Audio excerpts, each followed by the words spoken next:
Okay, time now is 10:39 a.m., aka 9:39 a.m. on March 12th, 11th. Yes. Fuck me. I slept from I think 5:40 a.m. till 10:35, but I didn't immediately fall asleep. So yeah. I'm so sleepy and I'm so tired and cold. Everything sucks. I can't wait for spring break where I get to sleep, but only for a couple days, and then I won't be able to sleep again.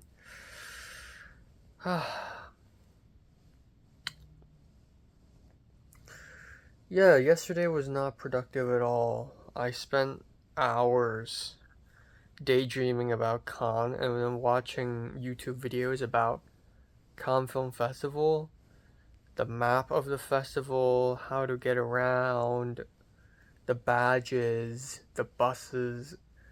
It was so interesting. I have something to hope for, but I don't even know if I'm getting accepted. It would be really funny if I daydream about Cannes Film Festival and then I just get rejected. That would be so fucking funny.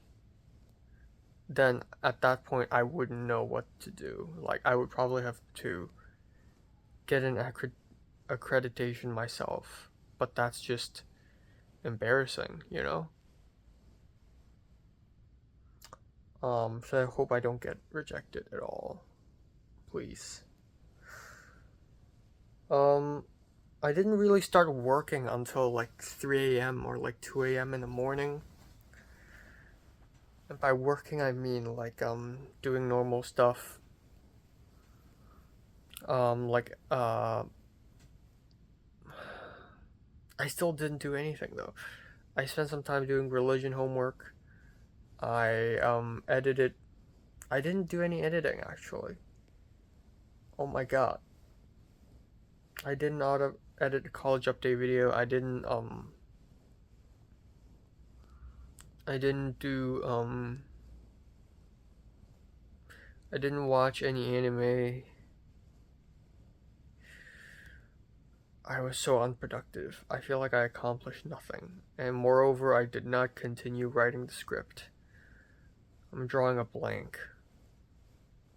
Um yeah. But yeah, I'm at least I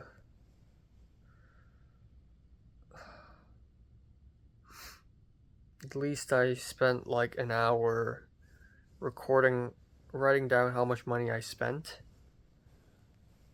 And I spent a lot of money in February. I spent $2,600. That's fucking crazy. I think a lot of it is Blu-rays, Anime Expo tickets, um, just stuff. So yeah, I really need to start worrying about money. I'm feeling the financial pressure again, you know.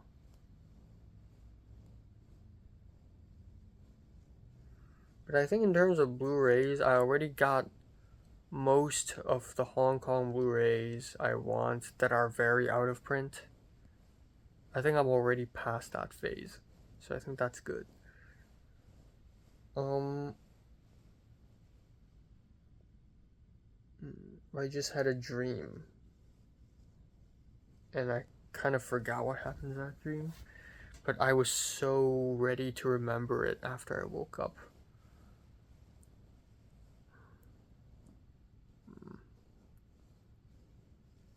Yeah, so today's religion class. I have to be there for religion class. Today's about Buddhism.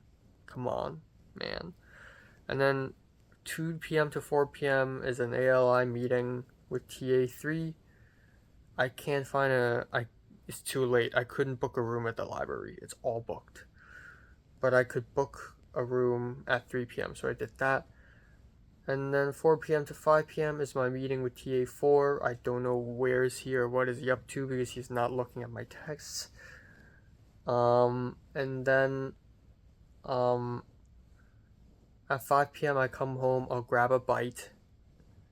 I'll eat something. By grabbing a bite, I mean I'll eat a fucking cookie or something.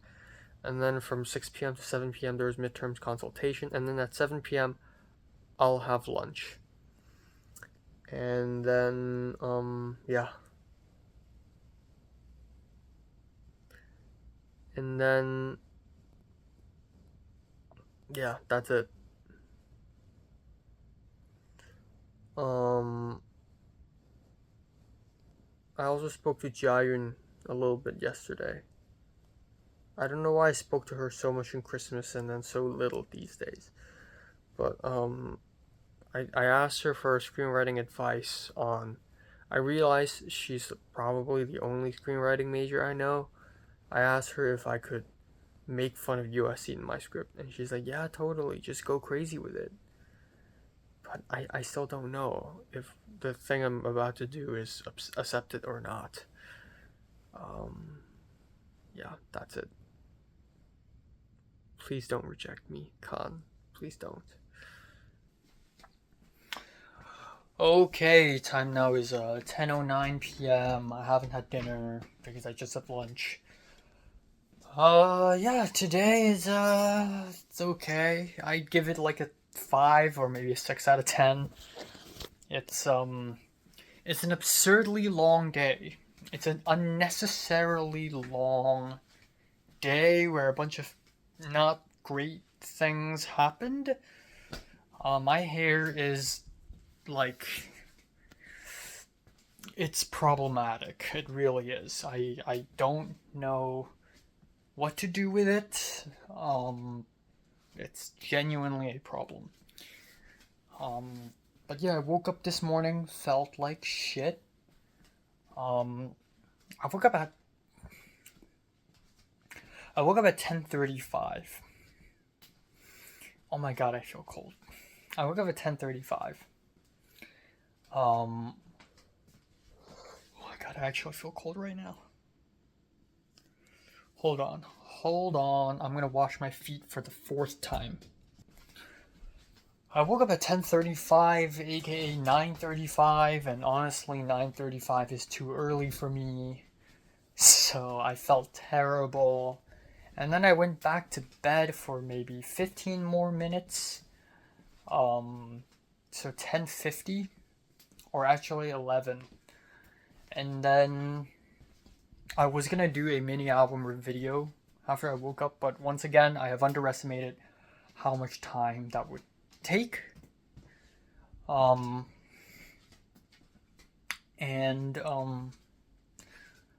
I'm actually feeling cold right now. I'm actually feeling really cold right now.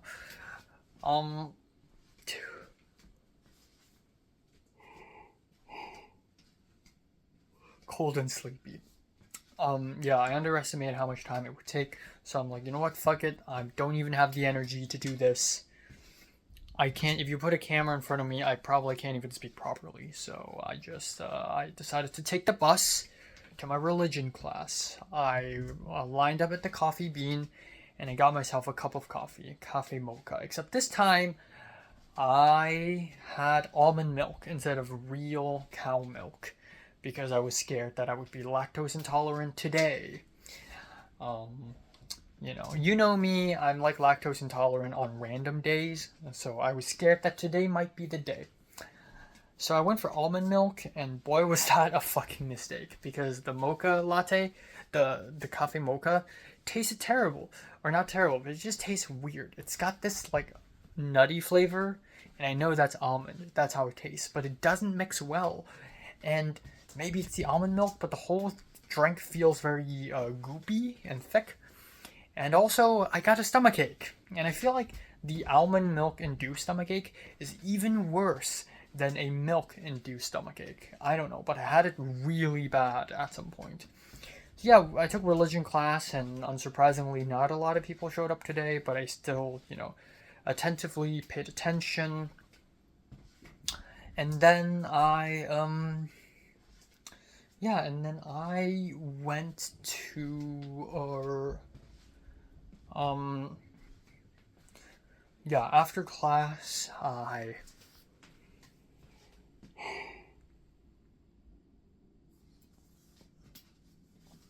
oh fuck me, I'm so cold.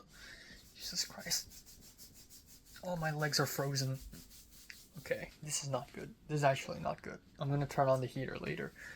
That's another thing with not enough sleep, is like when you don't have enough sleep, your blood pressure becomes really low. And when your blood pressure is low, you just feel really cold. So that's what's happening to me right now. Whereas if I have enough sleep, I usually feel warmer. But anyways. Class dismissed.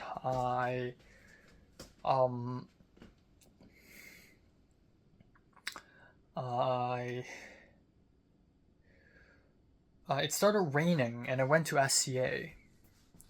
But thank God it was like shower. It wasn't heavy rain. Otherwise, I'd be fucked because I didn't bring an umbrella.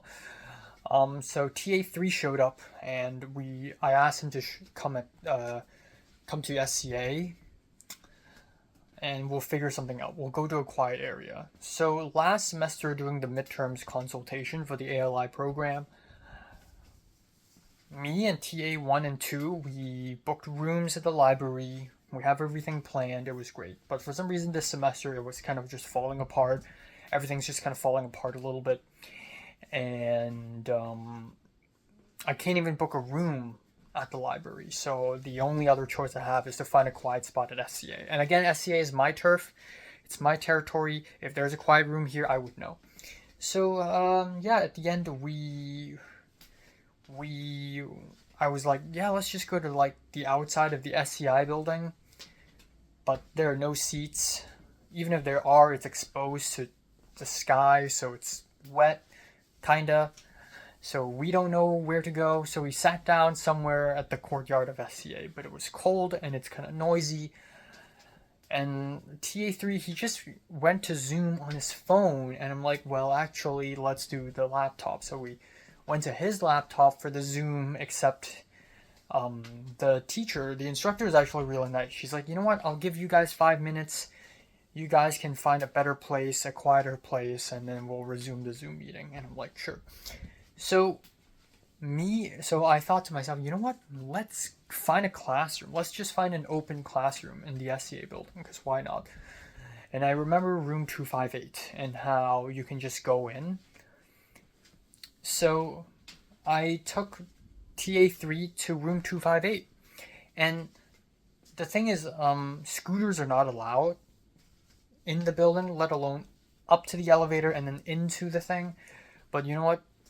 TA3, he's like, I'll just bring inside. And I'm like, sure, why not? And miraculously, the room was open. 258 was open, and we went inside, and it was perfect. It was perfect. I'm so glad I know about this room. This chamber of secrets. I use this room to film. Now I'm using this room to do meetings. But it's such a cozy, hidden little room. And we went over Zoom and had the midterms consultation, and it went quite well, actually. Like, we just talked. It was a nice laugh. It was we talked about like what are his strengths and weaknesses, and it went well. I thought I would be really underprepared for it, but no, it was fine. So that's that. And then we spent another hour-ish, or actually only about 40 minutes-ish, sort of going through his last presentation, like some notes, some areas for improvement. And there's a whiteboard there, so I could, do a little teaching, do a little educating. So he's gone, and now I waited at the SCA lobby a little while, and oh, geez, creepers, oh, cheese and whiskers. My stomachache is really hitting me. It's really tickling my tummy. It's really diddling my ditty. It's really gurgling my gurgle, It's really friffling my potato chips, if you know what I mean. Because I don't know what I mean, right? So I thought to myself, repress it, forget about the pain. After I come back home, the pain will come back, And that was tough. That was not a good feeling. So finally TA4 showed up, and I told him to come to SCA as well. And we went back to the exact same room, and we just spent 20 minutes there. Essentially, we're both tired and we both want to go home. And also, I thought, we would just do something silly for our meeting today. Like, we can watch a little bit of movie. Maybe I could ask him to do a writing exercise. As it turns out, we have this evaluation thing that we have to do. And,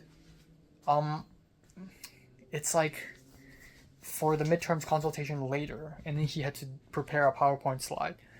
So we did that, and then I immediately rushed back home, took a bus, went back home, and immediately went to the bathroom and took a shower.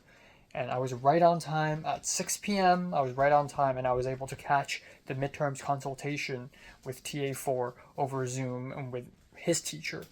So the first teacher is, I don't even know if I should give their real names or not, because it's like breach of interest and it's my job and I don't want to lose my job. But TA3's teacher is the same teacher as the one I've worked with TAs 1 and 2.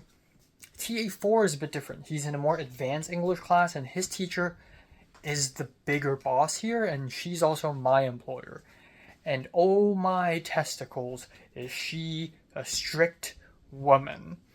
She, like, right off the bat, she's like, videos are on, like, because another Chinese woman is in the Zoom meeting for some reason, and I thought she's having a meeting with some other person and I'm not supposed to be there, so I turned my video off, and she's like, video should be on, like, it's required. And then I'm like, fine. And then a couple seconds later, TA4 joined, and she's like, wow, you're late. How come you're late? Even on Zoom, you're late. You're late every time. And then we started, and holy shit, she's 80% of the time she's just nitpicking. And it's completely opposite of, like, the midterms consultation Zoom meeting I had with TA3 earlier, which is mostly fun and games. This one is just no fun, no introduction, just get down to business. You're bad at this, you're bad at that, etc., etc., etc. Wow, I didn't know that, because, last year, October or September, when this woman helped me sign me on as an employee, I was like, okay, I can work well with her. She's nice. But no, she isn't nice. Today, at least. And thank God I come off prepared, and I'm good at lying. Thank God I'm good at lying. Because, like,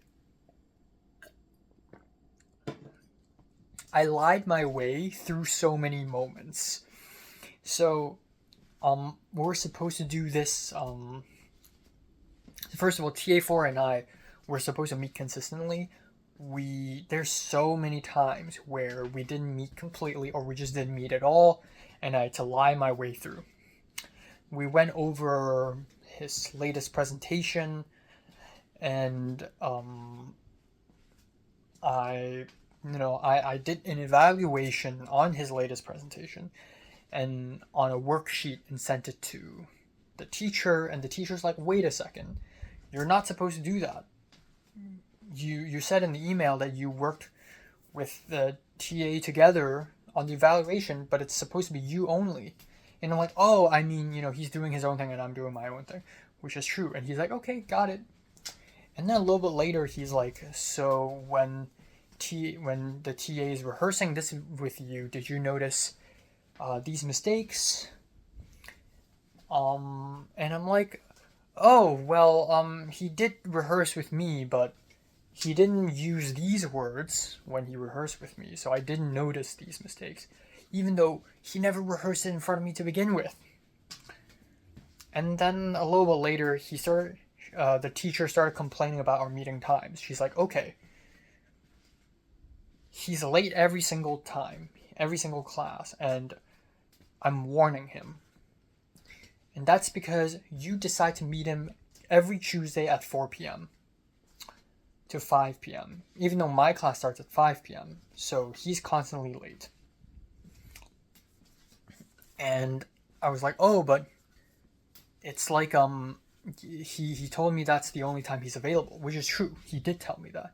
And then the teacher dug up some really old document of the TA's availability and how Friday's free for him, and I was like, well, Friday works for me too. But I was pretty well prepared for the most part. Like, there were so many moments where, because the TA, he's using his phone for the Zoom meeting. Maybe it's because his laptop ran out of battery and he's sitting on some stairwell and he's like, oh, I'm at home right now using my laptop, using my iPad or something. And then the microphone was not so clear. And then the teacher's complaining, like, your microphone is not clear. Like, I have to end the Zoom meeting if I can't hear you because this is useless then. And then for some moments, I guess TA4 is trying to fix something, so he's looking away and he's doing something with his fingers. And then the teacher would be like, okay, what are you doing now? You seem distracted. What did I just say? And then she would ask me, like, okay, Enoch, what did I just say? Surely, for the both of you, at least one of you is listening, right? And thank God I was eloquent and I also paid attention, so I was able to sound good. Like, I wasn't under a lot of fire today. I had to submit these BRF reports, these bi-weekly reports, and apparently she gives back notes, which is crazy because the BRF reports I did last semester, no notes were given back to me. But apparently she gives notes and she's like, well, I wrote an email to you and you should check those notes. And I'm like, oh, I'm sorry, I didn't check those. And she's like, wow, you two are like two brain cells of the same brain. You're two peas in the same pod. Wow, you two really match each other. Because you two are really forgetful, even though in the Zoom meeting, I look like as if I've only forgotten about one thing or two things. Meanwhile, the TA4 looks like he forgot like 10 things. There's like a Google Drive, and I was like, I'm not even on the Google Drive. And then the teacher's like, well, you should have told me. You should have emailed me since week 1. And I'm like, and she's like, wait, so did you watch any of the videos of the presentation? And I'm like, yeah, I did, because I would just ask the TA to send me the videos. And she's like, oh, okay, makes sense. I'm so good at lying. I mean, I did watch the videos, but, you know. And then, like, at some point, the TA, he got mad. He got pissed near the end. He's like, I told you, I told you, blah, blah, blah, blah, blah, blah. And I'm just like, it's kind of funny. Like, I want to laugh, but it's also kind of sad.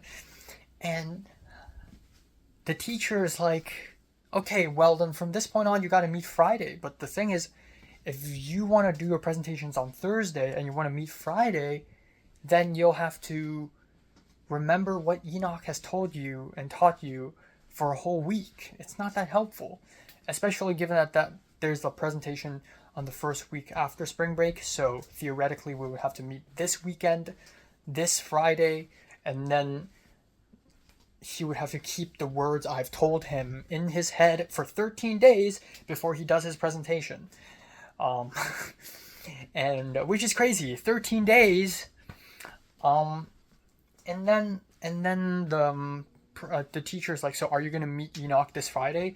And before I could say anything, the TA was like, yes, we're meeting, yes. And I'm like, or we could alternatively, find a different time to meet up. But yeah, it was a mess, and at least we had that sort of checked out.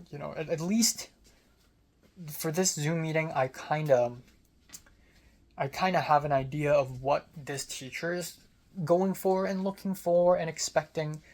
And this teacher is basically like, okay, 1 week you do rehearsals and practice with the TA. Next week you do evaluations reflecting on the presentation that your TA just did. So there's no fun games. I was planning to go to restaurants with him and watch movies with him, but not even. So okay, I guess that's the priority here. Okay, got it. It's crazy because when I had the Zoom meeting with TA3, the nice teacher, she was like, oh, Enoch surprisingly has, she didn't say surprisingly because that would be a little racist. She's like, oh, Enoch has one of the best pronunciations of all of our USCs, even like better than a lot of other American USCs.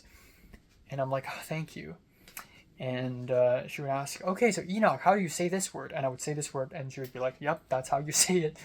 So that's really funny. Thank you. I'm just good linguistically.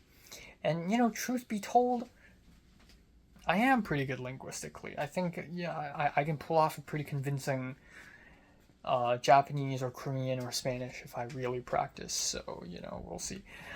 But yeah, that was kind of a disaster, and I'm glad it's over. So that's 7 p.m., and I'm just too tired. I'm just looking at videos, I'm just listening to music. And I'm like, you know what, fuck it, I'll do the best, I'll do the YouTube video, the mini albums review video, just so I literally just filmed it. Oh, I had lunch at 7 p.m. 7 fucking ball sacks p.m., dude. Lunch at 7 ball sacks p.m. I'm talking old, nearly expired tortilla, old, nearly expired guacamole, and tuna in a packet, which hopefully isn't expired. And now I'm here, and I feel like shit. I don't know. I still haven't written the script for 290. Haven't finished it. I want to finish it by today. Jayun isn't talking to me about the script. I don't know.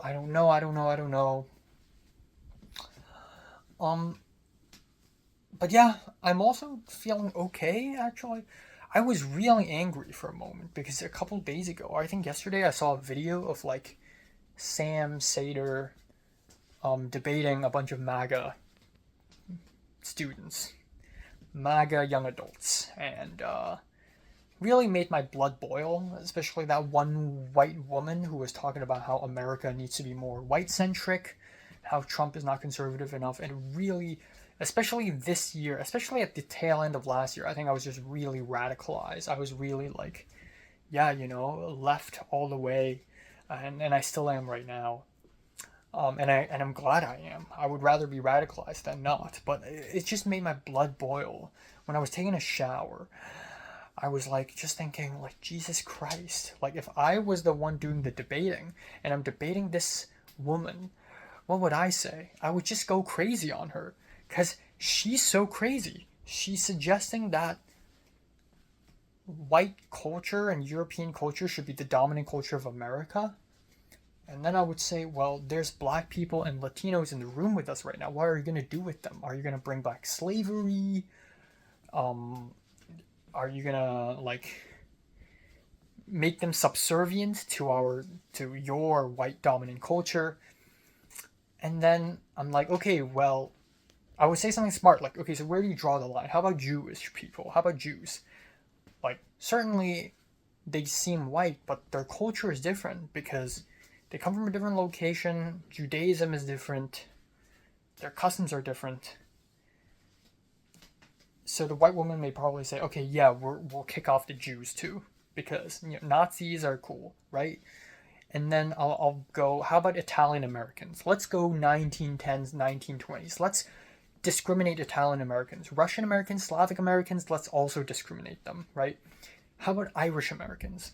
You know what? Let's enslave all Irish Americans right now.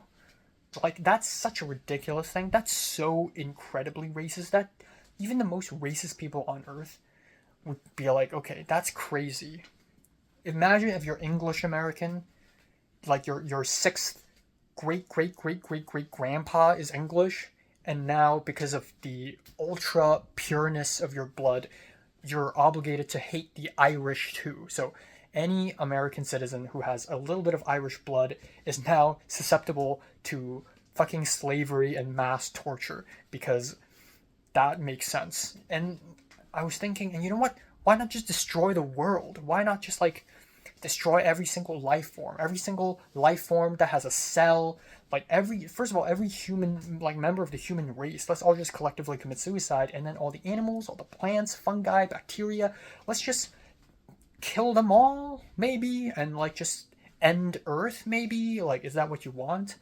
And it's so crazy. I snapped out of it, and I was like, this woman who is arguing for, a more socially homogenous country, this argument is now leading me trying to convince her in my head to basically destroy the world. Because by your logic, That's where you're going towards, is global destruction, is the sun expanding and reducing this planet into ashes. Because what's the point anyways if you're going to enslave 2/3 of this entire country? Might as well. If you're going to lynch, rape, torture, wall up, impale, like whatever, bamboo torture 2/3, like 3/4 of this country, like the only surviving people, the only people of pure master race 1000 IQ in your DNA is like English Anglo Americans and maybe German Americans. Even the French Americans are not safe anymore. Now that's hilarious, you know. I don't know. Okay, I digress. Enough about global destruction. I'm feeling okay. Obviously, I'm not okay, but I am gonna be okay. Trust me. You know, last night Natalie made an Instagram story, and it's like a very vague, ambiguous, digital, deep fried, pixelated photo of some random thing, and it's the caption is like an essay about humans and purpose, and it's about nihilism, and it's like this edgy thing. And I'm thinking to myself, Natalie, you're 22 years old. Why are you still writing captions like this? Like, you're 22. You're like a happy adult with a stable romantic relationship. You have jobs. You earn wage. Next thing you know, you're applying for a fucking house and applying for a driver's license like a normal fucking Homo sapien. Why are you still writing edgy shit like this?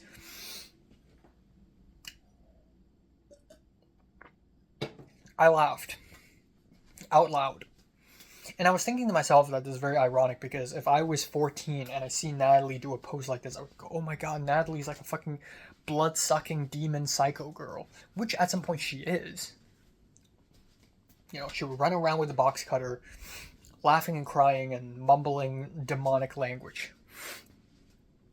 I mean, you're in university now. You kind of can't do that. But I can respect that too, you know. I'm still edgy, actually. I just transcended my edginess to something else, right? Like when I was in Forms 4 and 5, I would make really cryptic Instagram stories and Instagram posts about how sad I am, etc. And I would listen to Death Grips and Swans.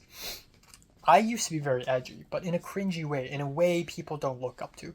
But now I have some form of power, right? Now I have, like, about 1.5 years ago, or maybe last year, I've already surpassed Natalie in terms of Instagram followers, which is fucking insane. Like, 8 years ago, I would bitch and whine about how I have no Instagram followers, and someone like Natalie has like a bajillion. Now I have more than Natalie. That's crazy. Natalie, you're supposed to be this untouchable, powerful girl. Where are you, bro? I'm applying to Cannes Film Festival.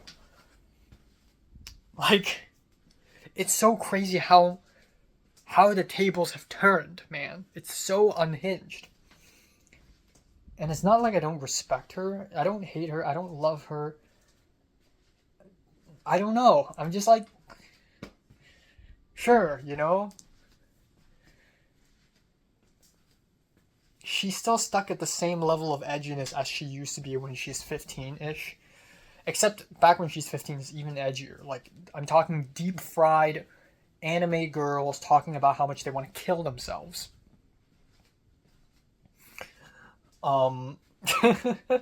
Which is like a meme, you know, at this point. It's like a meme. I don't know. I want to meet her this summer. Maybe if I'm successful. The thing with Natalie is I don't want to see her ever again until I have like a romantic relationship. Because I feel like I can't face her. She's definitely lost her virginity and done some crazy kinky feet job shit. Knowing her.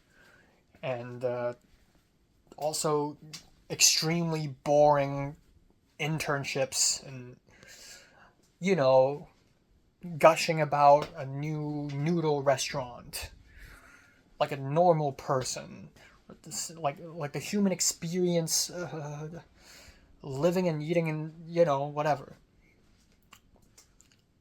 But I can't face her unless I have a romantic relationship. I can't face a lot of people unless I have a romantic relationship. Let's be honest here. But I think I'm one of the few people who really transcended my edginess. God, my throat is dry.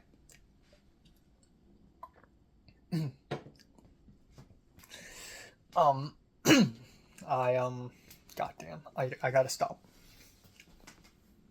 A lot of people just grow up to be normies. I chose the art path. Had I chose STEM, I'd be your everyday bro. But no, I'm an art guy. I do film. I meet edgy people. So, gotta live up to it. But yeah, I'm gonna have steak now. Some steak, some salad kit, some pasta. You know the deal. I gotta buy more food, man. I'm running out again.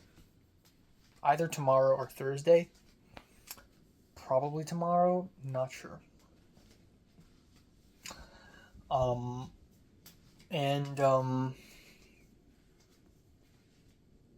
Yeah, probably tomorrow after the CTCS 192 discussion.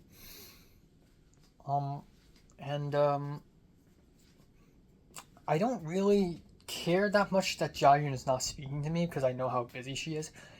But also more importantly, I've played this game before. I've played these games before.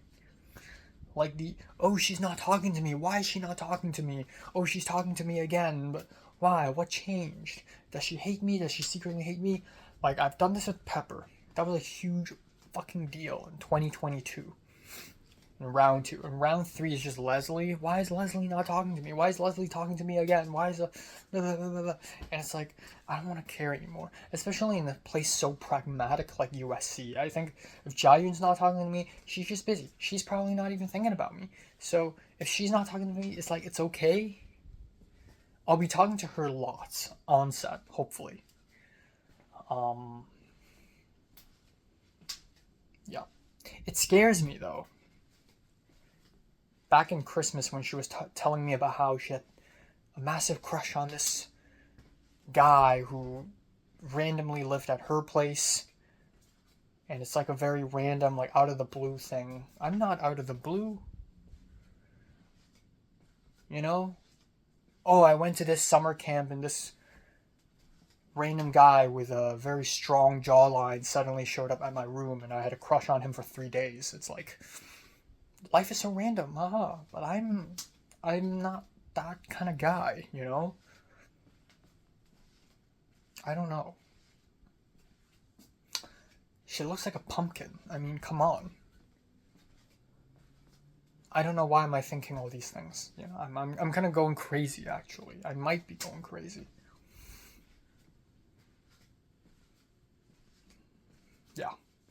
I'm still, like, thinking a lot about Khan. I really don't want to get rejected.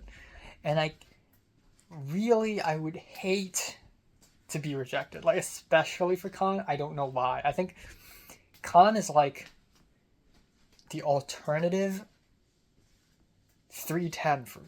If I can't get into film production and go through 310 and 480 and get the director glory, I might as well head to France and say hello to Wes Anderson.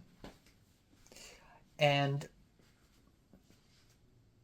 if I can't even go there, then I genuinely, I'll contemplate suicide. Or travel to Kyoto. But also contemplate suicide in Kyoto.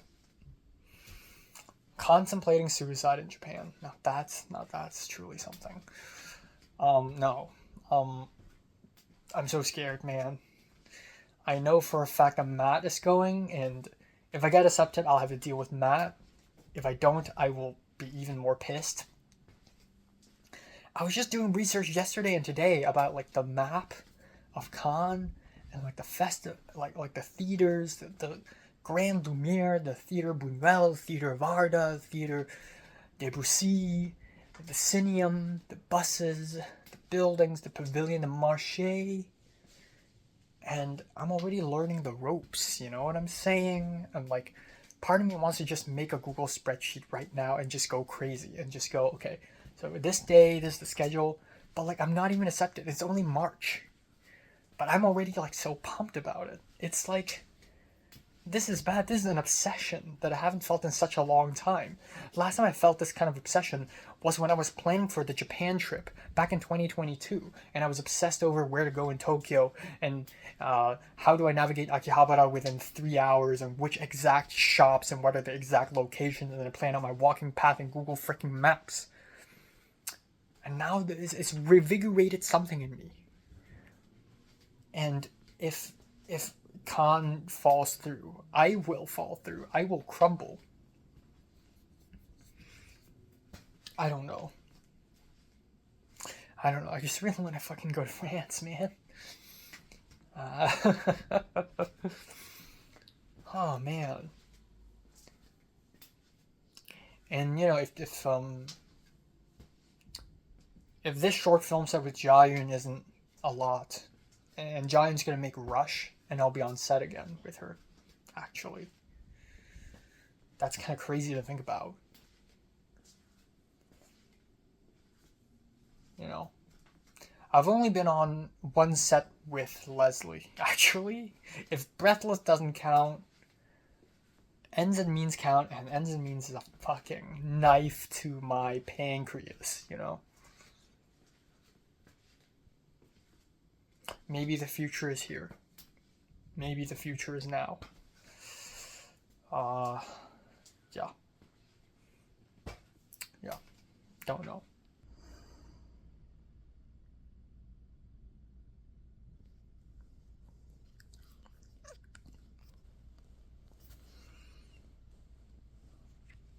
Time now is 10:21 a.m. in the morning on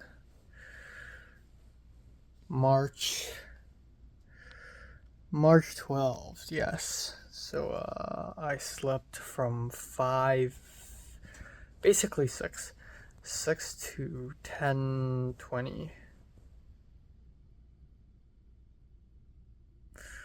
Oh my god, I'm gonna die.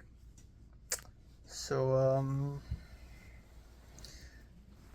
yeah.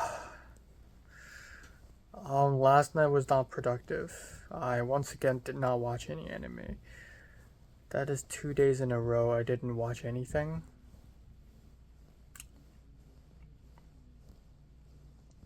I didn't do the script either. So last night was truly something because I was really emotional. I don't know what is happening to me, but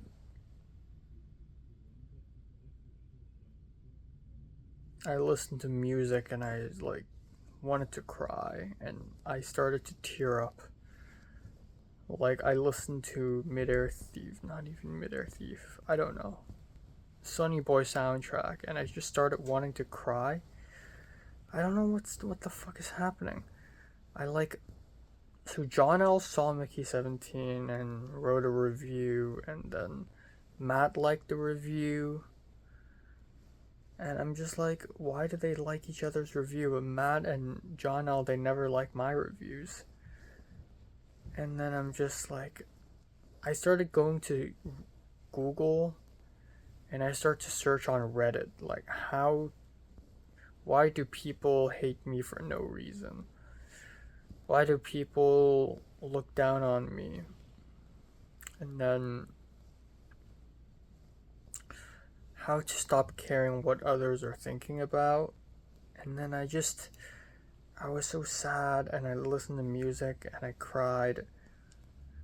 So last night, and time was moving so fast, you know, when you're sad, time just moves really fast. So yeah, due to mental health reasons, I was not able to finish anything yesterday. Yeah, fuck me. I need to finish the script today at least. I also couldn't charge my phone because there's water in my USB port. I don't know. I'm so tired.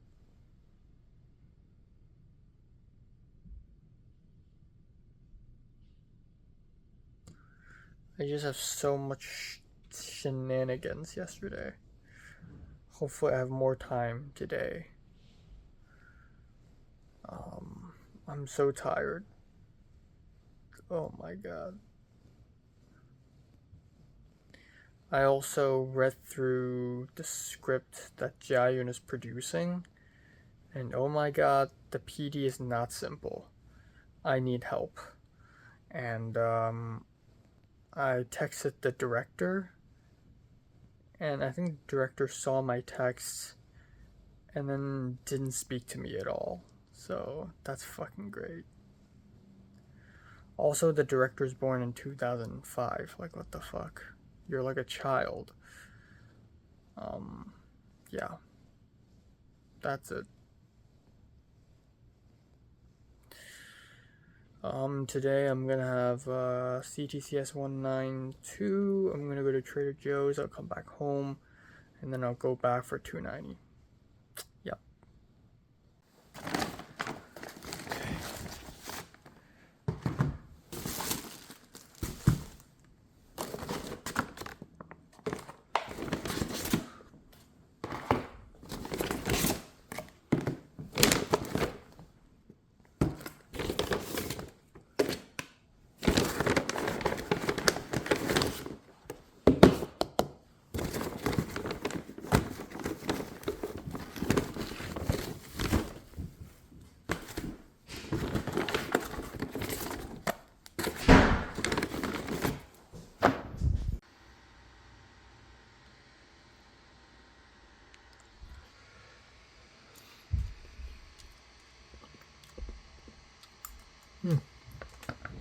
So it's 5:15. I'm getting ice cream to celebrate. I just got into con. Yep, I got it. I got it.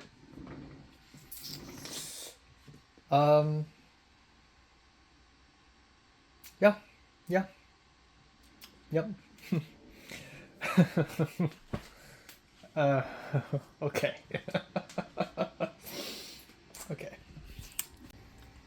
So you know what? Fuck it. I'm just gonna film a little bit of my college update video right now because I actually do have quite a bit to say.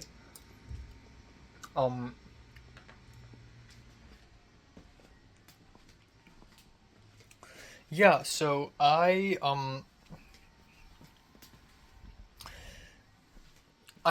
think this morning when I was on my bed talking about how sad I was last night, I wasn't completely conveying how fucking sad I was last night. I was just so overwhelmed by everything. I couldn't write my script. I couldn't focus on doing my homework. Like, I had to listen to music to motivate myself to do homework because I'm like hyped up by the music. And time just moves so fast. Like a blink of an eye and it's already 4 a.m. A blink of an eye, it's already 5 a.m. I was really just discouraged. I keep thinking about the same few people. I think about Matt, Cheyenne, Jiayun, and how distant they are from me. I want to like hang out with those people because they're cool. And they're just interesting people in general. I just, you know. Anyways, I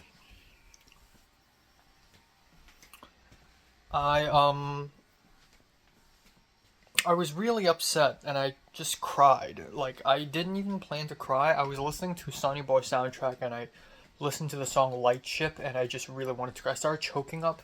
And a lot of the times when I'm crying it's due to my own thoughts, not really just from the art itself. Like when I was listening to Sonny Boy, all I could think about was 2021 because I watched Sonny Boy back in 2021 and how I visit all these temples and how life was simpler back then, life was beautiful back then. And then I listened to the Genshin Impact soundtrack, and somehow that made me tear up even like just as much, maybe a little bit less, because I was thinking about the Mongolian invasion in my epic Chinese historical story, and I was just really moved by my own story. But yeah, I needed to cry, and it wasn't like a sob, it wasn't like an all out cry, it was just like choking up. But I genuinely need to actually cry. Like a few days before this, actually, I was listening to Kom Suser Talk, and I also nearly cried. I think I'm just really stressed out. Not stressed out, more just like depressed, probably.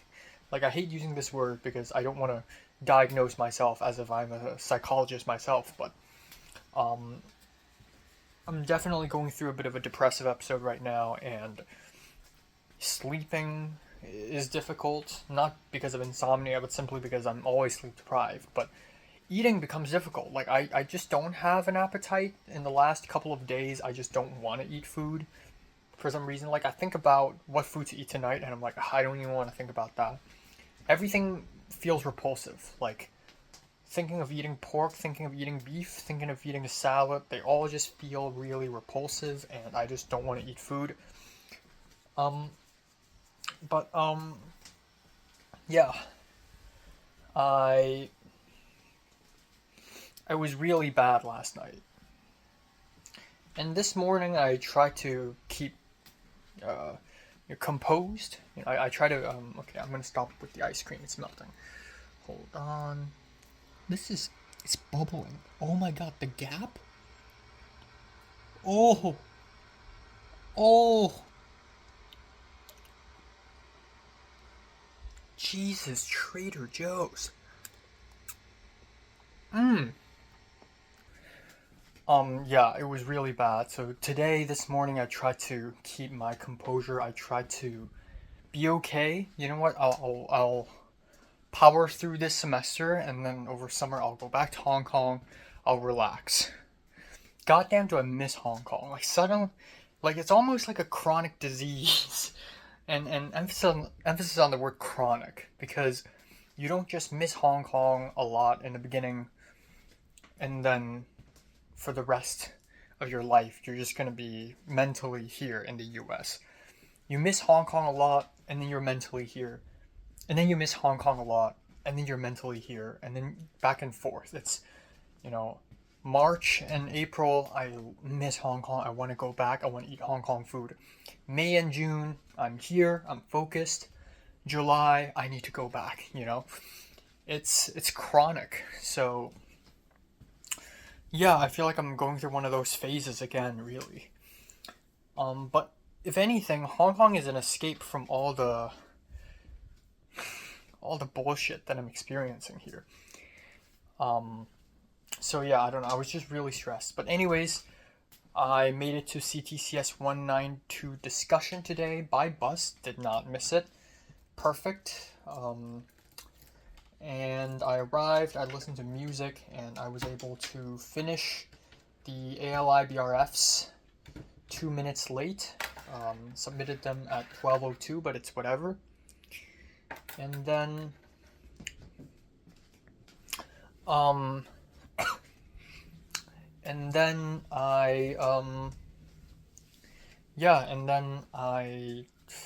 went to class, and I saw Cheyenne, I think, but I don't think she saw me, because last time I last time I chilled at SCA third floor, Cheyenne shows up out of nowhere, and she's scary. She's like a little phantom, she just floats around and, surprises you at the most random moments, really. Whether it is through the screen or in person, you can't really tell. I think I saw her, like, she was wearing a jacket and she's blonde, and she just has that aura. I don't even need to see her face. I could feel her presence. But as I was leaving the SCA building, I saw Anya for a brief second. Anya walked past me, and she recognized me, and she was like, and I'm like, hey, so that's cool, even though I was late. So I went to CTCS 192 discussion, and we had to form groups and talk about Mezquita y Mari, which is a Latina film, a film about Latinas, and I haven't seen that, but I still raised my hand and answered a question for some reason, because I wanted to speak up. Oh no, we were talking about Eve's Bayou, and I also haven't seen that. I've seen the first half an hour, and then I haven't seen the rest, but I still raised my hand and spoke up about the ending. Because we watched the ending scene, and you know, yeah.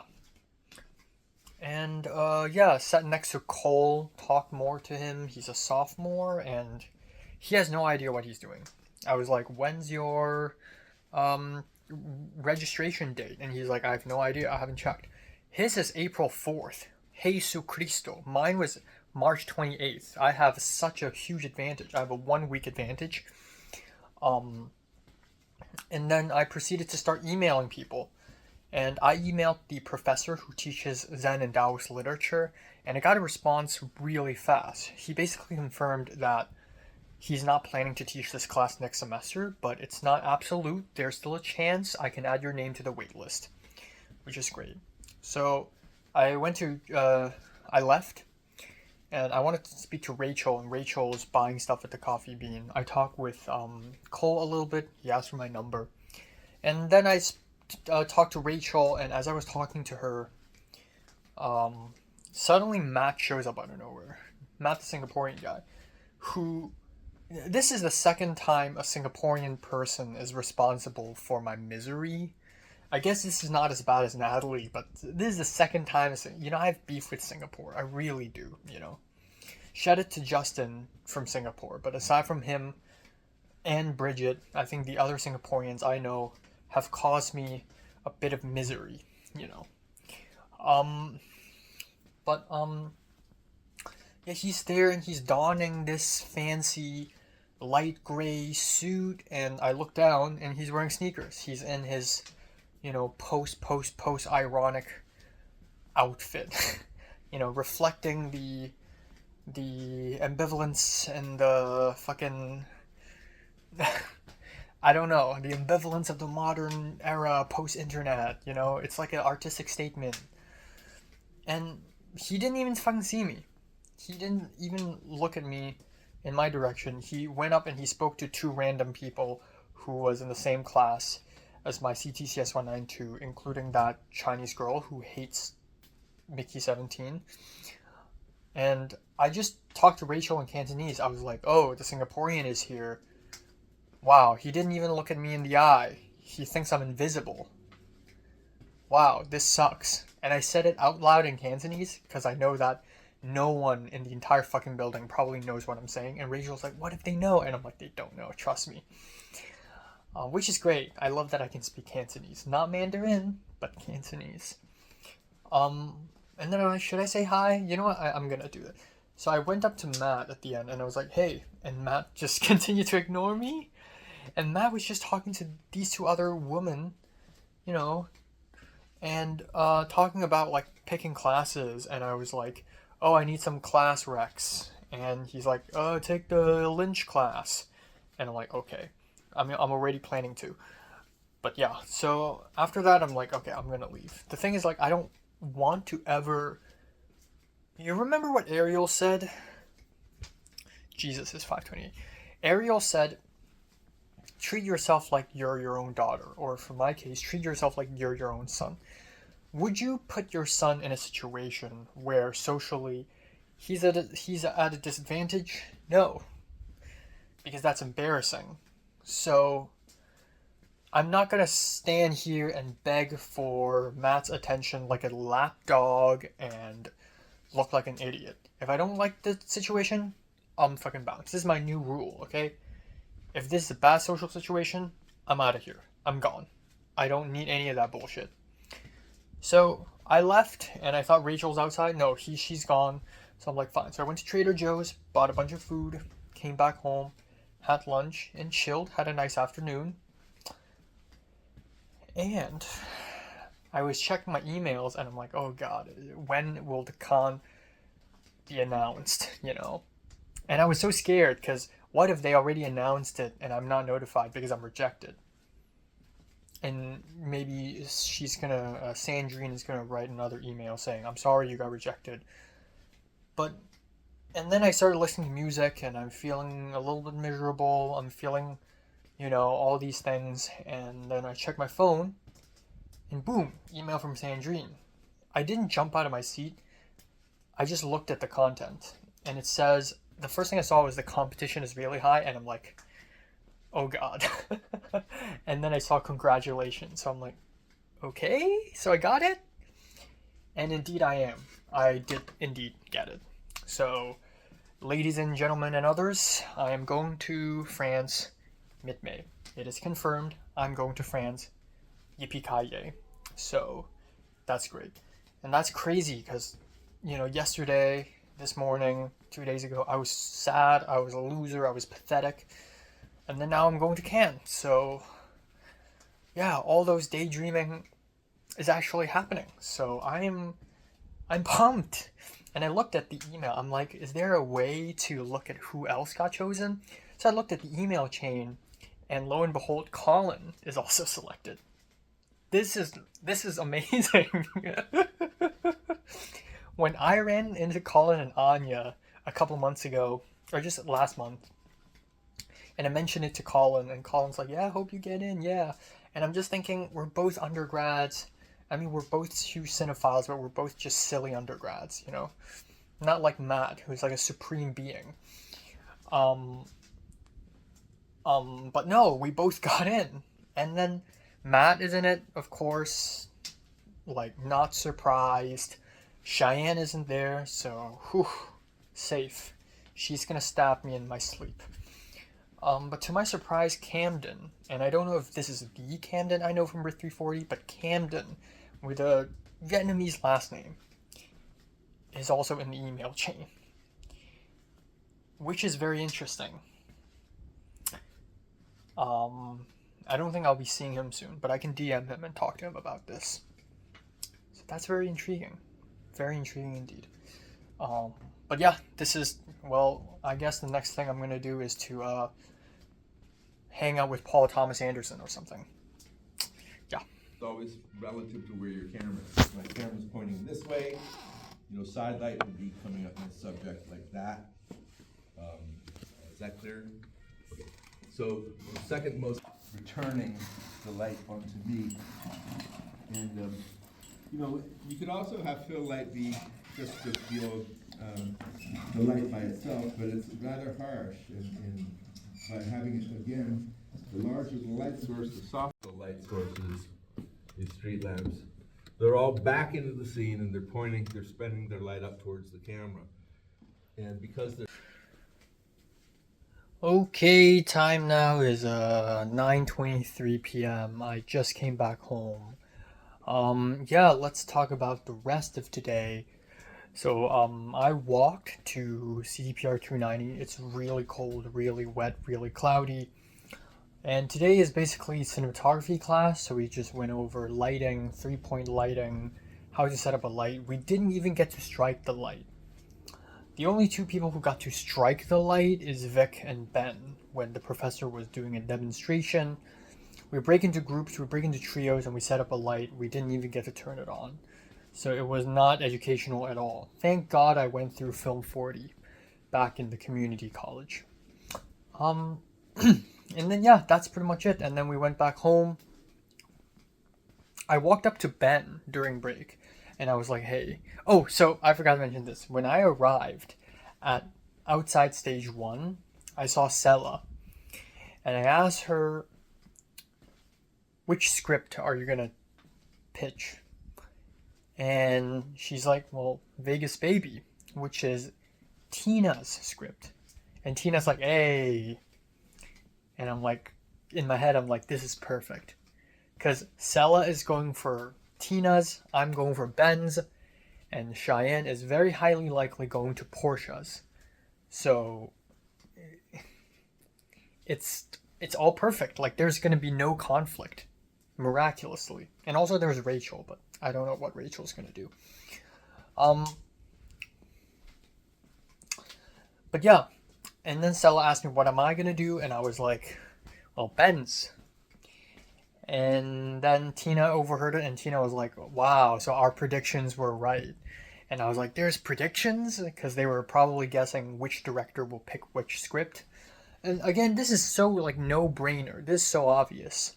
There are 3 scripts. 2 of them are very female-oriented and have female main characters. Why would I choose that, you know? I know I may remain in light, but that doesn't mean I would have the balls to bring a whole crew on set just so that I could be the guy director directing a bunch of girls. So, yeah, let's be fair here. I'm going for Ben's, and I think Cheyenne's going for Portia's, and then I was like, yeah, there's no way I'm going for Portia's script. And then speaking of Portia, she shows up, and yeah, that's pretty much it. But yeah, I think I socialized much more with the class today. Like, spoke to Ben, spoke to Tina, spoke to a little here and there. The thing is, now it feels weird that I'm like friendly and soft spoken. I'm normally very friendly and soft spoken, but like, if their impression of me is also affected by my scripts and like my shorts, they would know, oh my god, this guy is kind of fucked up. But like, not really. I mean, yeah, my art is fucked up. But that's part of the art, man. That's part of me. Then that's part of the art. So yeah, I told Ben that you know, your prediction is right. I'm choosing your script. And he's like, "Oh, okay. You better not mess this up." And other people were like, "Ooh, the bar is set high." And I'm like, I was going to crack a joke, and then I still cracked it anyways. I was like, "Yeah, you know, it's going to be like No Country for Old Men, but funny." And Ben was like, "Okay, that's an interesting direction." And I was like, "Oh, it's a joke." And then, hilariously, the professor started playing clips from No Country for Old Men as examples for good lighting.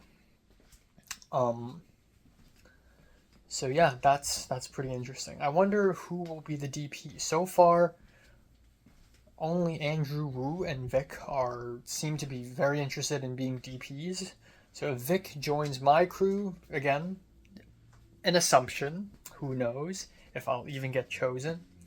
But if Vic joins mine, then we're good. Because Vic is surprisingly, today at least, surprisingly resourceful or surprisingly knowledgeable about lights and setting up lights.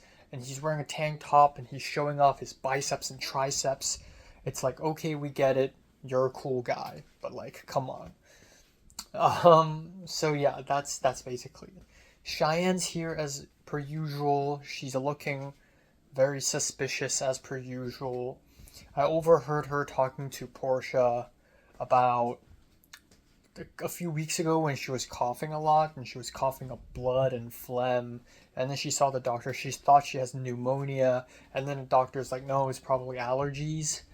And then apparently she's going to Mexico for spring break, something like that. But still scary, still a scary woman nonetheless. So yeah, and then Rachel is here. Rachel left early, and then yeah. So about cans. Oh my god, I like that when I saw the email, I didn't know, like I didn't jump out of my seat, you know. I didn't like rejoice because I was like clearly not in a good mood when I saw the email. When I saw the email, I was like, oh, but like it's slowly sinking in on me that I'm going to France. By the way, if you don't count Mexico, this will be the first trip I'll be having since December of 2022. That's first trip in over 2 years, which doesn't seem like a lot. It'll be my first time going back to Europe since 2018. Come on. So I don't know who to tell. So the first person I told was Michelle. And it's so funny because I literally talked to her about how sad I am, and then I'm like, by the way, I got good news. And then I told Rachel. Like Michelle was like, oh my god, and I told Rachel, and then she did a high five with me. And then eventually, I posted on Instagram and Twitter and just announced it to the whole world. It's like I'm having a baby, except I'm going to Cannes, but I'm not putting it on public. I'm putting it in close friends Instagram because it's too good of a news. You know, not everyone should know this. It's too good. Right? When I arrive in Cannes and I take a photo that I'm there, then people will be like, "What? Since when?" Yeah.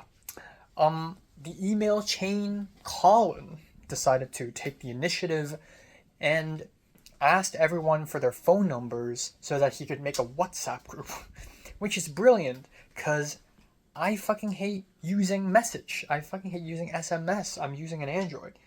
And he's very Android friendly, surprisingly. And I emailed back saying, hey, here's my phone number. It's my Hong Kong number. So yeah, hopefully I'll be in a WhatsApp group. But yeah, so now the ball is rolling. We need to get into a group chat, start discussing con plans, start thinking about accommodation, plane tickets, etc. I sent the first person I tried to tell is actually my mom, but then I thought, you know what, I should call her first and tell her in person, or not in person, like over the phone. It's better than a freaking JPEG over WhatsApp of the email. This is crazy, actually. What the fuck? Cheyenne's not in the email chain. I think I mentioned this. She's not, thank God. But also, holy shit. But the other person I know is Lily, or Tiger Lily, the British woman who was in the art directing class with me. So it's cool that I already know like 3 people out of 10 other people who are going to Cannes. I already know 3, even though I and Matt are not on good terms. I and Colin are definitely on good terms, hopefully. Also, I saw the name Camden and I thought it was the Vietnamese American guy in Maverick 340. I'm totally mistaken. I'm drunk. My brain is hacked. That guy's name is Carden. I don't know who Camden is. No idea. Yeah. And then, so yeah, God fucking damn, man. What if I see Tony Leung? What if I see Léa Seydoux? What if I see Juliette Binoche? What if I see Shu Qi? What if I see Paul Thomas Anderson? What if I see Wes Anderson? What if I see Leonardo DiCaprio? What if I see Jim Jarmusch? What if I see Terrence Malick? Infinite possibilities at this point. Infinite possibilities. I'm so excited. It's crazy. I've been dreaming about this since last year. Last year when I got the email that, in February when I got the email that you can apply to go to Cannes, I'm like, come on, really? Is this real? And then I found out it's real and I'm like, what?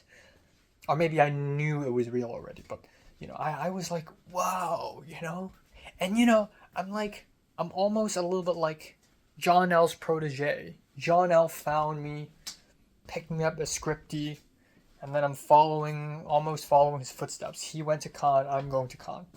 I'm the next Hong Konger to go to Cannes on behalf of USC. No, there was another Hong Konger when John L went, but yeah, this is crazy. This is fucking crazy. I still think that it hasn't fully sunk in, but it is sinking in on me, and it's so crazy. So literally all the daydreaming I've done, all the looking at the maps and looking at the possible films that are going to be in competition, all the, maybe I should practice French. They're all, clicking now. They all kind of work. I've been looking at YouTube videos about just vlogs in Cannes, which I shouldn't do because I'm spoiling the experience, but also I should do because the point of the festival is to watch films. It's not a tourism thing. If it's a tourism thing, then I won't watch any videos because it's ruining the experience. But that's not the point. I hope it's not underwhelming. Because, what if it's like Anime Expo, where it's so overwhelming and I keep missing screenings because I keep getting lost and I can't get tickets to the movies I want to watch. That would be really frustrating. I hope that doesn't happen. Terrence Malick, I need to be there at the premiere. That would be the biggest one. Egon, I need to be there. Park Chan-wook, I need to be there. If I can attend 3 red carpet events, I would be happy enough. So Egon, Park Chan-wook, Terrence Malick. These are my top 3 must-goes, and then all the other films I can go for a replay. Phoenician Scheme, Wes Anderson. If I could get into the premiere of that, that would be crazy too, but highly unlikely. I don't even know if closing ceremony is open to us. I really want to see the Palme d'Or being presented, Juliette Binoche giving the Palme d'Or to, I don't know, Terrence Malick. Be gone, man. Be gone.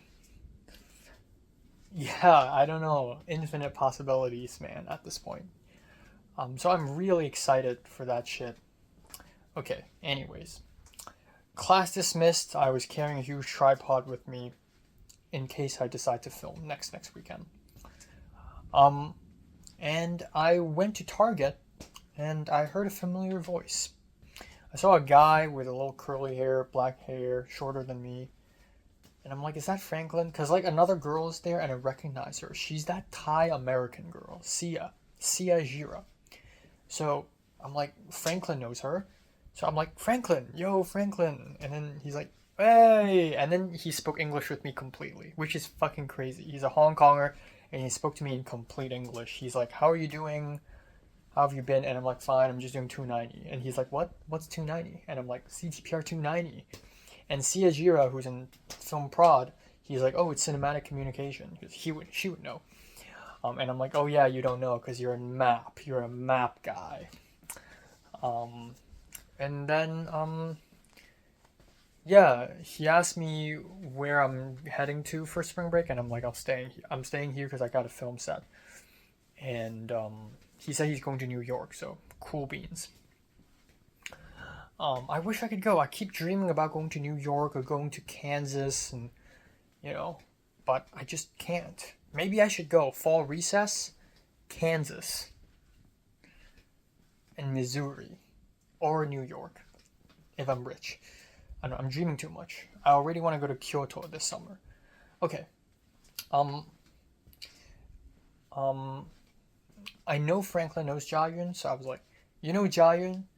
So she's producing this short film and I'm PDing for it. And he's like, oh, we're going to see her now. And I'm like, oh.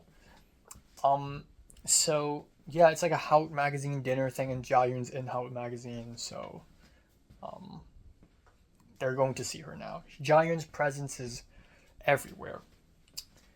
So yeah, that's basically it. So that's cool. And then I came back home and I feel okay. The Cannes Film Festival thing really cheered me up.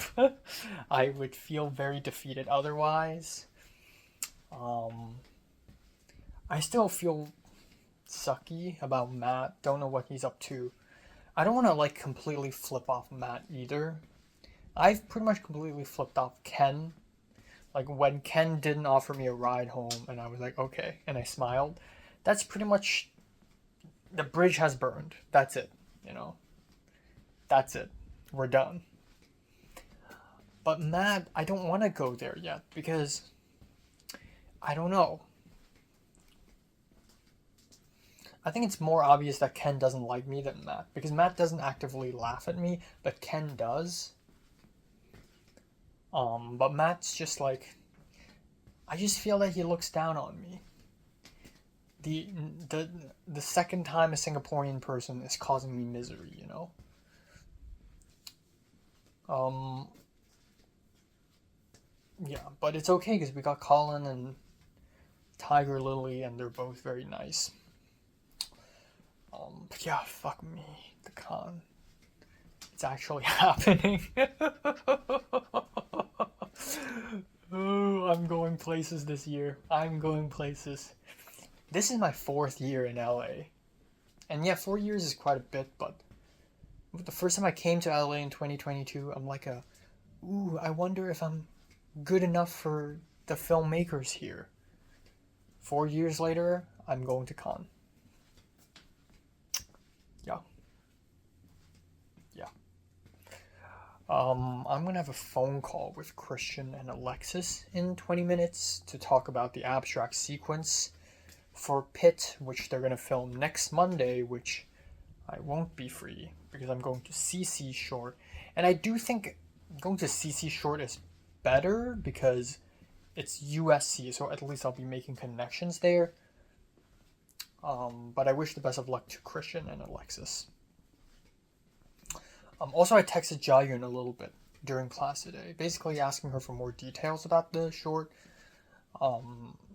which is happening in a week, and I have no idea if I'm able to even pull it off, but we'll see. But tonight I'll work on a lookbook and a Google spreadsheet for her short, and then tomorrow I'll start doing the Amazon orders and whatever.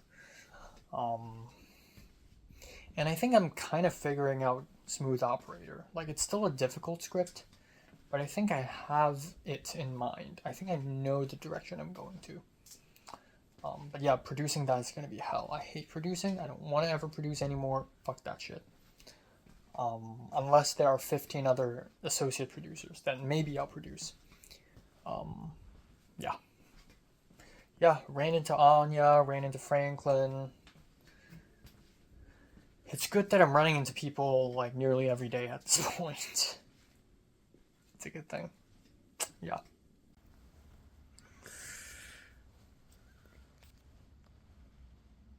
Okay.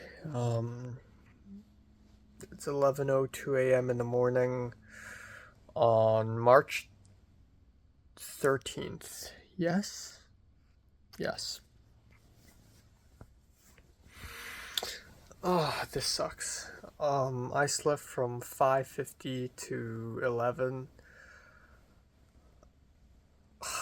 I know it's more than 5 hours, but it's still just fucking torture.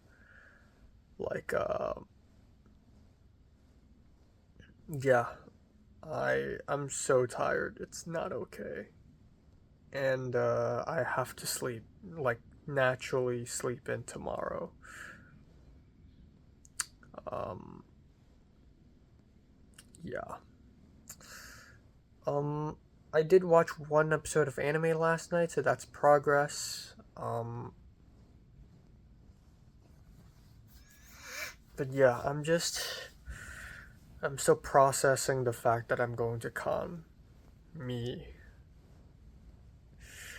To be fair though, I think I watch more movies than the average. I mean, obviously, but even for the con team, I feel like I'm one of the people who I'm on this I'm on the I'm on the cinephile side. I'm on the I don't know. I'm still processing it. I was taking a shower and then Colin DM me. Like I made an Instagram story just telling people that I got in, but it's close friends and Colin's in my close friends. And and Colin was like so hyped, all caps. And then he was like, this application felt like a war, but we prevailed, which is like so crazy. I've never heard Colin say something like this. And then I was like, lol, yeah, I was doing research on Khan. And Colin's like, no, yeah, me too, because, um, like, Colin went to Reddit. He said he became a Reddit fiend and tried to, like, look up predictions on what films would be, like, what what films would be in competition. And then we just started talking about, like, I was gonna say Julia Ducournau, and then before I could finish typing, he mentioned Julia Ducournau and Lynn Ramsey and all these other people. And we talked about Kurosawa because Spike Lee's doing an adaptation. Yeah, it's just so crazy. Colin, I can tell Colin's very excited. I am very excited too. Um, yeah. I need to be a bit clean shaven, and cut my hair and everything. Um, yeah, because I need to upload a headshot so that they could start making my badge. Yeah, I can't believe it. Um, I still haven't finished the script, but I'm halfway done. I think I can finish it by today. I have that creative block. Like, I'm having a bit of a writer's block. It's just, the story doesn't make sense to me, and I don't know how to approach it. Um,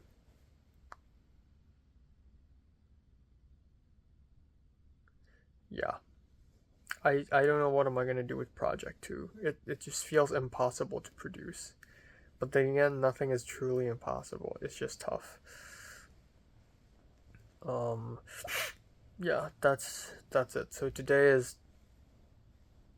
kinda basically the last classes I have before spring break.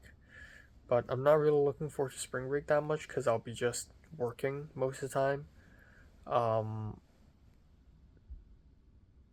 yeah. But yeah, today it's gonna be religion class um and then Rocky. I'll be watching Rocky for CTCS 192 and that's it. I realized that I want to do location scouting for my short film, not gonna lie.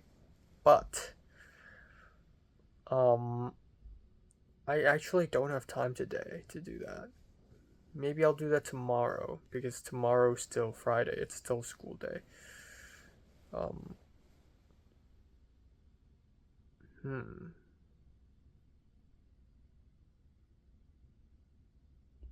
Yeah. I don't know. We'll see. I feel so tired. Jesus Christ.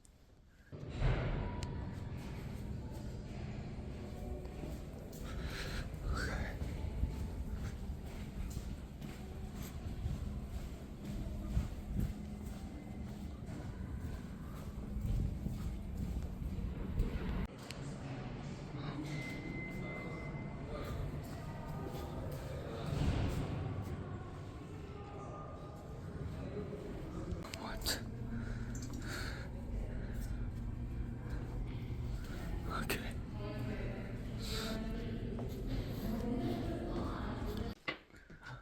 Okay, my fellow Homo sapiens, time now is 9:36 p.m. and yeah, spring break has begun. Oh my god. Yeah, spring break has begun and let's talk about today. So, today is, I would say, again, it's like mildly interesting. A bunch of small interesting things happened, but nothing too big. So I woke up, I went to religion class, I was able to catch the bus even though I had to run. I arrived, and the original plan was to go to SCA third floor and chill and sleep because I'm actually really sleepy right now, if you can't tell. But instead, I decided to go to PED, the Physical Education Building. The funny thing is, I've only been there once as like a tourist. Like I've only gone inside once and just took a look. I never really like walked through the whole building, and that's what I did today.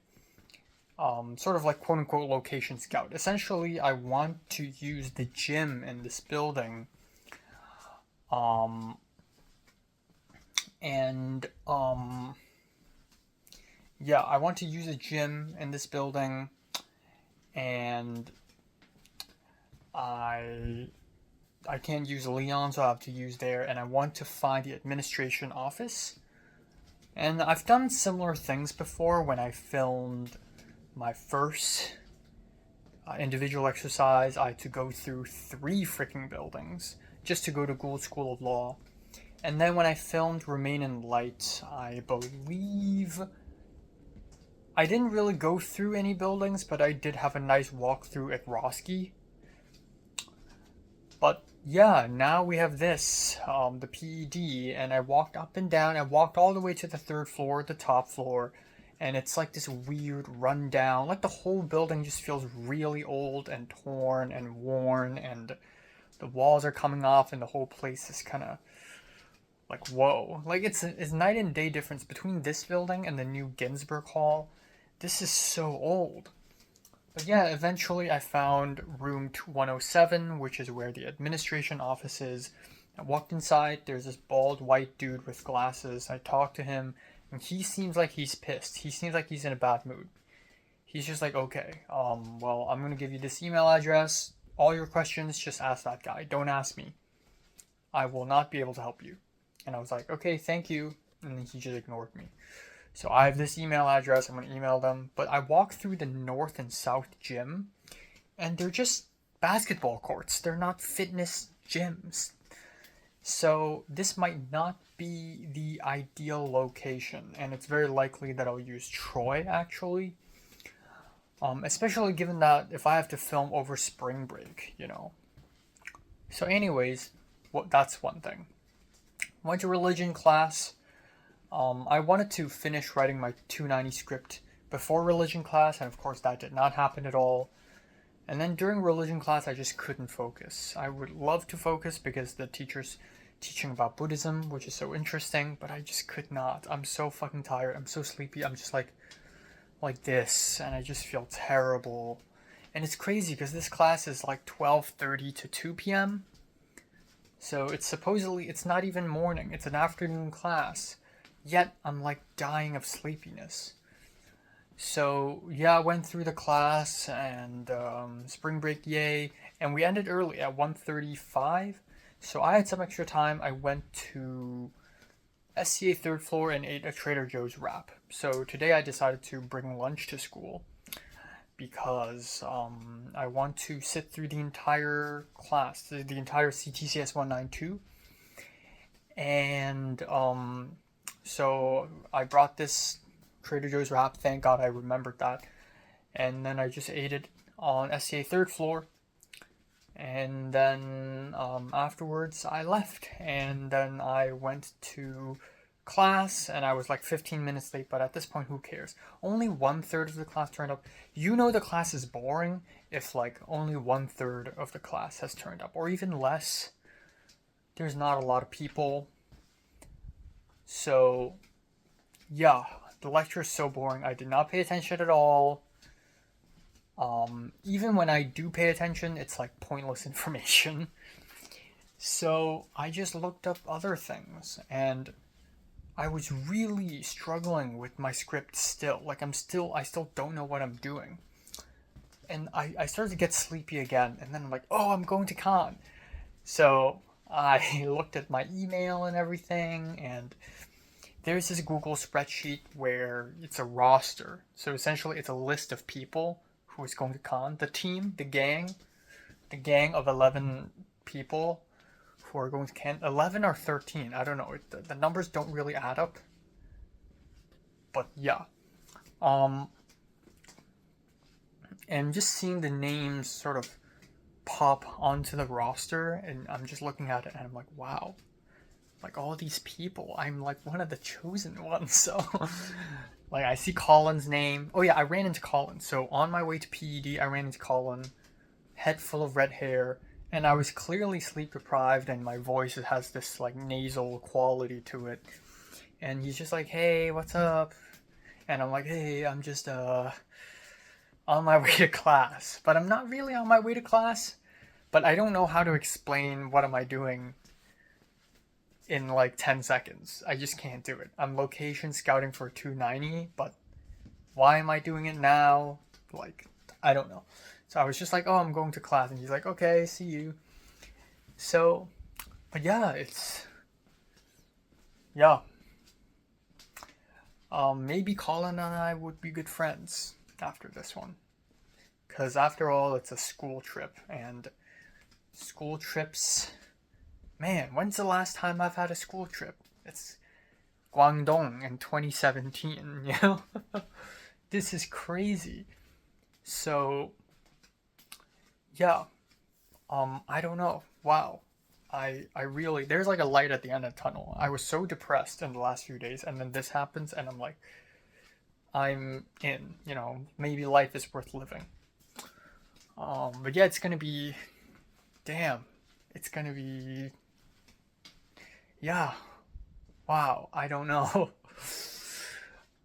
Anyways, before I went into the classroom, the Raised Arc Theater for 192, I saw Linda, the Chinese woman, sitting outside, and I was like, why are you not inside? And she's like, oh, I'm just busy producing stuff. And I'm like, okay. And she suddenly asked me, are you free during spring break? And the moment she asked that question, I know what she's referring to.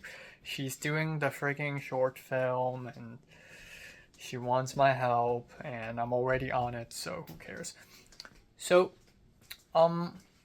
yeah, So I asked her like, "Oh, or is the..." So she explained that she's working on a short film, and I'm like, "Is that with CC?" And she's like, "Yeah." And I'm like, "Well, she told me already." And she's like, "Great. I already know ropes. I already know the people. I already know the ropes. I already have." I'm like, I'm swerving and twirving. And again, crazy shit. I only know CC because I willingly hopped onto Imperfect Us. I only hopped onto Imperfect Dust because I willingly, um, got acquainted with Shirley. Like 95% of all the achievements I've made, by the way, at USC so far, is only possible because I willingly volunteer and go outside and meet people. Like, I got invited to do Summer's End, which is the film Jayun is producing, because I willingly spoke to Jayun at the Halloween party. I got more acquainted with Jing Chen, and then now Jing Chen is introducing me to another short. It's all, you know, it's all like domino effect. So, it's kind of great, actually. It's crazy. Okay. Um, yes, so there's a small break at some point at around maybe 3 p.m. ish, 3:10 p.m. And a lot of people started leaving just for bathroom break, but I left for real. Because, like, I'm not learning anything in lecture. I might as well go outside and sit down and finish my script. And then I wanted to, like, sit somewhere inspiring, like the outside. But it was so cold outside. So I went to the opposite side of SCA, the SCA building, and I walked by the couches and I tried to go to the SCI building, and I'm like, nope, that's too cold. And then I walked back and I saw this girl in a green shirt, very plain green shirt, and she's like a little chubby, and I'm like, is that Jayun? I don't know. Every time I see her, I always don't think it's her, or I always have like doubts. So I saw her and I'm like, and I don't even know how to approach her. So I decided to like be kind of behind her, and I was like, Jayun? And she looked at me and she's like, oh, hey, what's up? So she's doing this assignment, this script assignment thing, which is due this morning, but she hadn't done it because her partner hasn't finished their part of the assignment. And we talked a little bit. The fact that she's not looking at me a lot is a bit concerning.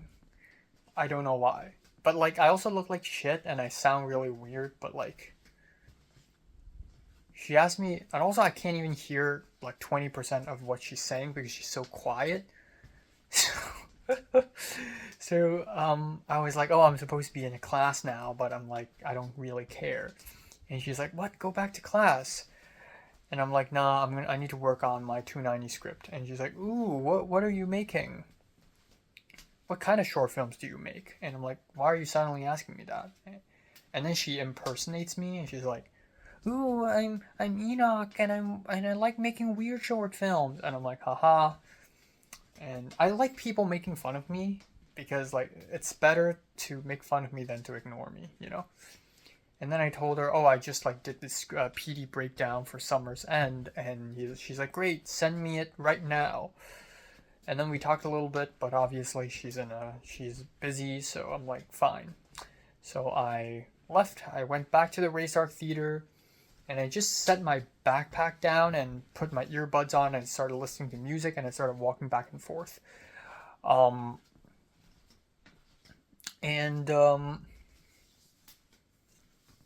Yeah.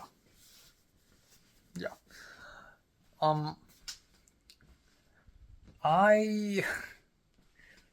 I just remember what else I did. Okay, hold on. I was walking back and forth, and then suddenly, Luna, Yuki, not Luna, no, Yuki, yeah, her name is Yuki. Yuki Luna, Yuki. So Yuki, the Japanese American actress whom I've worked with twice already, shows up out of nowhere And I'm like, hey, so I keep running into people. It's fucking crazy, okay? I keep running into people. And she shows up out of nowhere. She's like, hey, what are you doing here? And I'm like, oh, I'm like supposed to be in class right now, but blah, blah, blah, blah. And she's like, oh, I'm here to do like the scene, the acting thing for a class. But like she's not a student, but she's doing an acting thing. And I thought it's 290, and then she's like, no, it's like a directing thing. Anyways, we talked a little bit. That's crazy. And then I had like 5 minutes, and I paced back and forth, and it finally kind of clicked on me in terms of what I should do with Smooth Operator. I keep making it more complicated and then simplifying it and then making it more complicated and simplifying. I keep processing my own story because like the story doesn't make sense, it doesn't flow, and it doesn't have that angry energy that I want it to. It's just like I'm so stuck. So afterwards I went back to the class, and then after I went back they had a break. And then we watched Rocky. I watched the whole way through. I fell asleep a couple times, but it's okay. And that's pretty much it. And I just went back home. And then when I walked to the bus stop, I ran into Justin T. Justin T tapped on my shoulder, and Justin T's like, hey, what's up? And it's crazy because I literally spoke to Justin T like 2 seconds ago on Instagram DMs. And I told Justin T, oh, I actually have a giant favor to ask, because all of Justin T's friends are gone over spring break. And he's like, well, I'm super free. And I'm like, wow, that's great. I wish I'm free. It's crazy though, like 2022 spring break, 2023 spring break, I like have nothing to do. And I'm just like, yeah, just walking around. Like 2023 spring break, I went to Westwood 3 times for no reason because I have no friends to hang out with me. And then this spring break is just all of that shit. Like I don't even know if I can finish what I want to finish for spring break. It's not even a break for me, so I don't know. But anyways, yeah. So I asked Justin T if he wants to crew on my 290, and he's like, sure. So yeah, that's that. Anyone can crew. It's so easy. So that's basically it. I came home, but I need to rewind a little bit because when I went to religion building, when I went to Manson Center, I actually went to the office and I walked up to a woman and I was like, hey, I want to declare religion minor. Do you know who I can speak to? And she's like, yeah, talk to the academic advisor. And I'm like, oh, because I emailed 3 people, and one of them being the Jesus Christ professor, but none of them have responded back. So yeah, eventually I got this, so that's great. And then ironically, like an hour later-ish, the Jesus Christ professor got back to my email and referred me to the same religion advisor. So, yeah. I'm declaring a minor, baby. I'm declaring a minor. A minor. Yeah, that's pretty much it. Again, a bunch of small things happened. And it's also interesting, Jiren is not in fashionable clothes or anything, which, I mean, yes, school. I wouldn't be in fashionable clothes if it's for no good reason. But, She was really fashionable in the 310 screening and in the Halloween party, obviously. Unlike Maisie, though. Maisie's always doing some emo shit, which is intriguing of the highest order. But yeah, that's pretty much it. So I'm so busy and I'm really hungry, actually. And I don't know why, but I have like 19 billion things happening to me right now still. Pit is over, but now I have Summer's End. I have this one music video thing to art direct for, which hopefully isn't big. After this one, I'm done. I'm so done with filmmaking. Like, if I hop onto a film, I better be just a PA. Because I'm actually so done with filmmaking. I'm like so done after this semester. Like next semester, I'll just be like PAs and set dresser. Or PD. Yeah, okay, next semester, who cares? But for the rest of this semester, like April and May, I'm done. I will not be taking more jobs. It's too much for me. It is too much, right? Yeah. What else? yeah, I went back home 7 p.m. I had a phone call with the director of Summer's End. He's a freshman. His name is Reggie, and I think he's black. And the hilarious thing is the script is an NYU script. It's written by a freshman who's studying in NYU, and there's a lot of PD in the script. Or like more than they have told me. And they're not well prepared. The thing is, they're all born in 2005 for no good reason. Like, I think Jayun's born in 05. I think this guy's born in 05. I don't know why when I tapped on his phone number in my phone, it says his birthday. So they're all young and they have no idea that PD takes time. And they're just like, especially Reggie. He's just like, oh, I haven't really thought of that. I think it's going to be chill. I think we'll figure it out. We're 1 week away from filming, and aside from the amusement park, there are other rooms, and they haven't even found a location. In the script, it says the room requires an ugly wooden table and an ugly wooden chair. If I don't scout the location, how do I know if I need that? Hell, if we only have less than a week to shoot there, where the hell do I even order a wooden chair and a wooden table? Okay, let's put that aside. The biggest set piece is a wooden sign, and for that to happen, I need to go to Home Depot. No one can drive and no one can take me to Home Depot.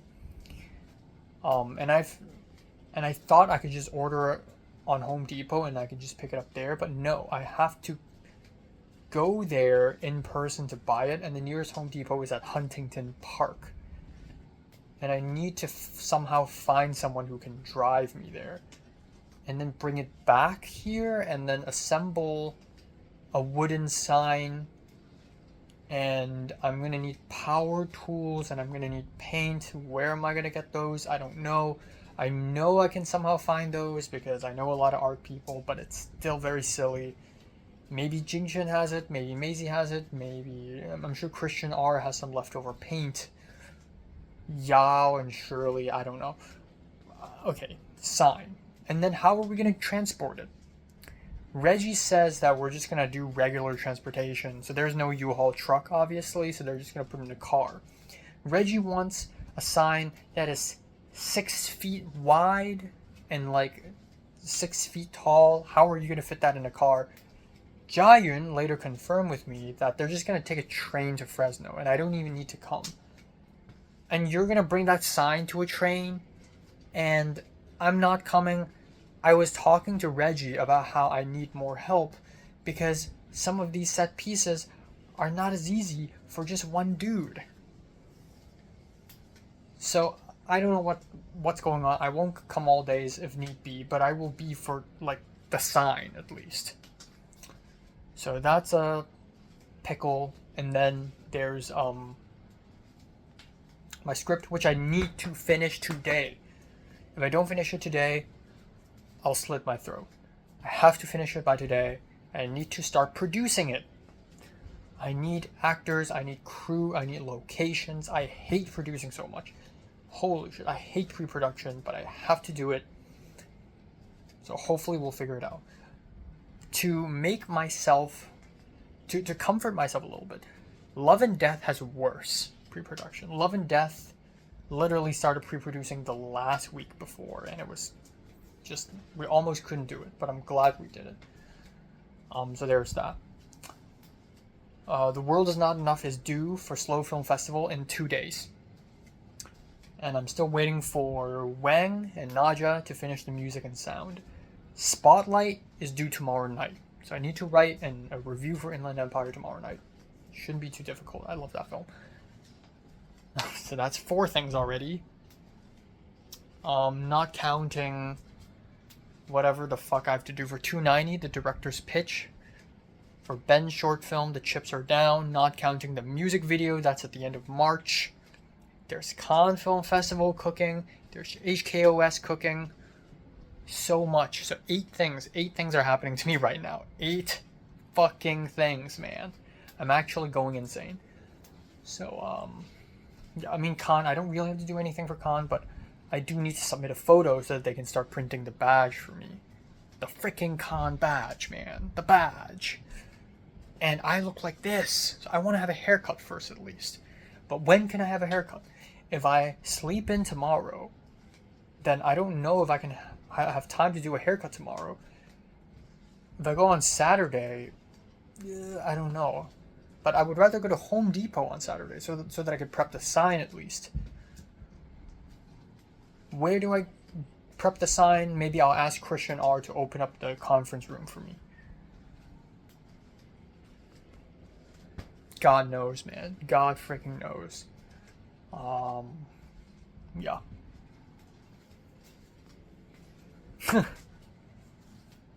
Goddamn. But yeah, it's nice to see Jiren again, but every time I see her, I'm just like, is that really you? Like, I feel like the first 2 times I've seen Jiren, aka the 2 times I've spoken to her the most, she's heavily, like, in makeup. She's in heavy makeup. So I don't really know how she really actually looks like. Like, some people, if you see for long enough, you can kind of draw them. Like, I can't even do that to Jiren, even though I've seen her maybe 7 times in person already. Yeah. Oh well. I'm gonna have rice, chicken curry, Brussels sprouts.